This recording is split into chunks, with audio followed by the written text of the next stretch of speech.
ìfẹ́ wà láàrin àwa òṣèré o, kò sẹ́ni tó lè pa ẹnìkan. Gbajúgbajà agbé sinimá jáde kan ló sọ bẹ́ẹ̀. Láti fi àwọn olólùfẹ́ eré orí ìtàgé lọ́kàn balẹ̀ àti láti gbà wọ́n níyànjú, pàápàá jùlọ àwọn tí ọkàn wọn pòrúurú lórí àwọn ìṣẹ̀lẹ̀ tí a gbọ́ láti agbo iléeṣẹ́ tíátà lẹ́nu bí ọjọ́ mélòó kan sẹ́yìn.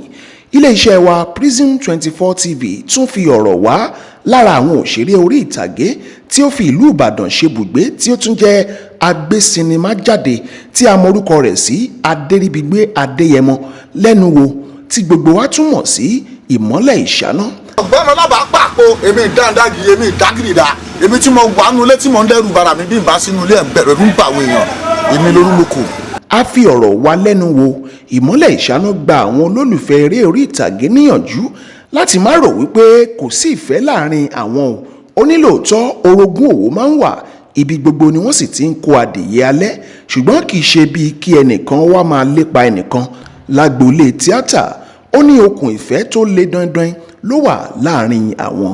Gbogbo wa la dágbádá kú, kò sẹ́dá tó wà láyé tí ò ní kú, ṣùgbọ́n nítorí pé Olódùmarè dá àwa òṣèré ní ẹni tó lókìkí táwọn èèyàn nífẹ̀ẹ́ sí nínú ayé. So tẹ́nìkan bá ti kú nù wa, gbogbo ayé ló máa mọ̀ pé ẹnìkan kú. So òun ló fà á tó kìkìkì níyẹn fi máa ń kàn dáadáa. Nínú òṣèré a nífẹ̀ẹ́ ara wa, òṣèré ló nífẹ̀ẹ́ ara wọn jù. Níjọ́un kò sí orogún òwò máa ń ṣẹlẹ̀, ṣùgbọ́n ní ibi tójú làdé ń sìn àwa òṣèré a nífẹ̀ẹ́ ara wa gan, kì í bára wa jà.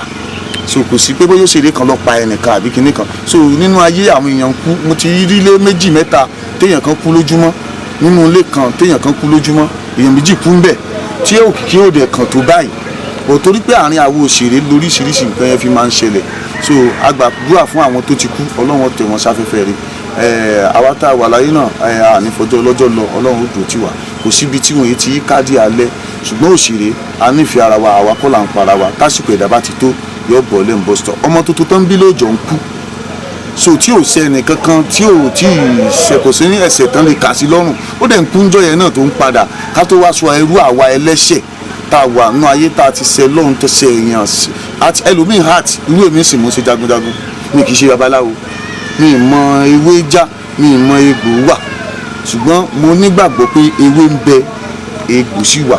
So tí n bá wọ́n heart lọ́wọ́ ẹlòmíín ò lérò pé ọkùnrin yìí babaláwo ni, ó ti ní ewé ó ti ní egbò tó ń jáǹbì kankan, mi ì dẹ̀ mọ́ ń pa ẹ̀, ṣùgbọ́n mo mọ̀ pé nǹkan yẹn ó wà nítòótọ́.